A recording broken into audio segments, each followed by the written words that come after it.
Our search for the elusive pawpaw tree and its fruit started with an interview with Paw Paw's village manager, Larry Nielsen, right on the side of the Paw Paw post office in front of one of the very few pawpaw trees found in the village. So I asked Larry if the town was named after the fruit, or was the fruit named after the town? The town was really named after the fruit, the Paw Paw River Valley, and it was called the Paw Paw River Valley because pawpaws grew in this valley, a tree that the early settlers found in the early 1800s, 1830s to 1840s. We were at one time called Lafayette, and then they didn't like that name, so they ended up going to Paw Paw.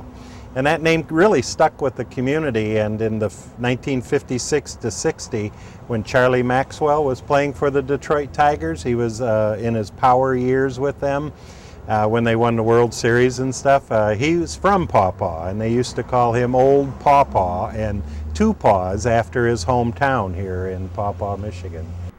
So you would think if a town is named after a fruit, there would be pawpaws everywhere, but they aren't. While we did find that one pawpaw tree at the post office, we still wanted to find one with some fruit. So we started our search, but not so fast. We had to hear the famous Paw Paw song first. There's that children's song about picking up pawpaws. Where is Johnny? Down in the valley picking up pawpaws. Where do the girls find him? Down in the valley picking up pawpaws.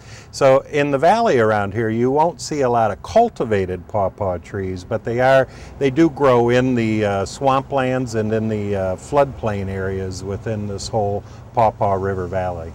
Okay, we get it. They're hard to find.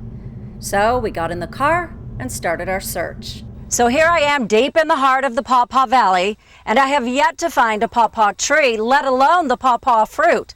However, I did come across this wonderful vineyard. Hey, Jeff, do you think maybe the grapes know where I can find a pawpaw tree with some fruit? No, Trish, but I could use some toast right now. I just found the Welch's factory here. But I know you want to get back to that search for that elusive pawpaw. Actually, these days, Paw Paw is better known for its wine festival. Finally, we turned up the gravel road, home of Wayne Russell, known to have one of the only pawpaw orchards in the area. Those are good clusters up there.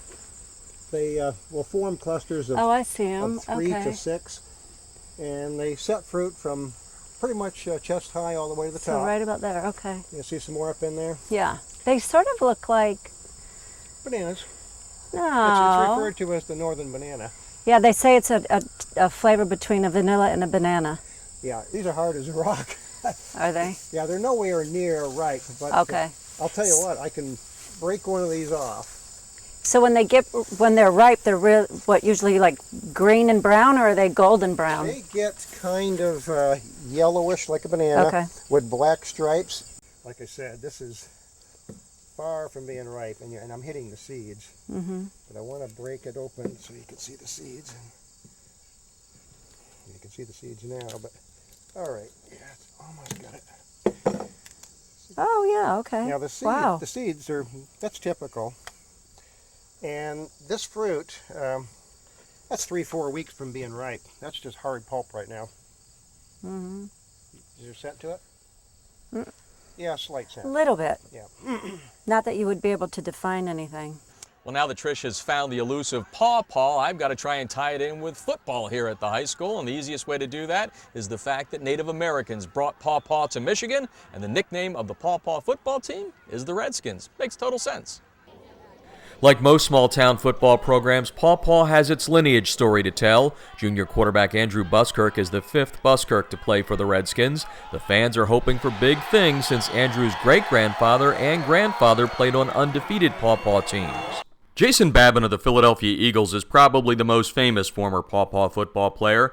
The former Western Michigan star began his NFL career as the first-round draft pick of the Houston Texans in the 2004 NFL Draft. And then there's Butch Hindennock, who is the sports editor for Paw Paw's Courier Leader and is probably pretty much known as the keeper of all that is Redskin football. Butch says he's been around Paw Paw football for a long time and really appreciates the community's love of this football team. Even in down years, they have people come out, but when the team is, it's a real sense of pride to the small community, I think, to see, when your football team, probably more than any other sport, a football team winning football teams means a lot. It's just a lot of pride and a lot of pride in the community, I would say. And with Trish still on the Paw Paw case, she couldn't help but ask Butch one more question about the fruit that named a town. They're okay, but they got a lot of big seeds in them. They are like a banana quite a bit. They're kind of neat. I have some growing in my backyard, matter of fact. But Really? Do you have some fruit bearing right now? they're just not ripe yet. They're small yet. They're kind of neat because they have a black flower in the spring, and they're pollinated. Instead by a bee, they're pollinated by flies. Believe it or not. So I say if you throw some roadkill in the tree, you'll get a lot of fruit. I've never tried it though.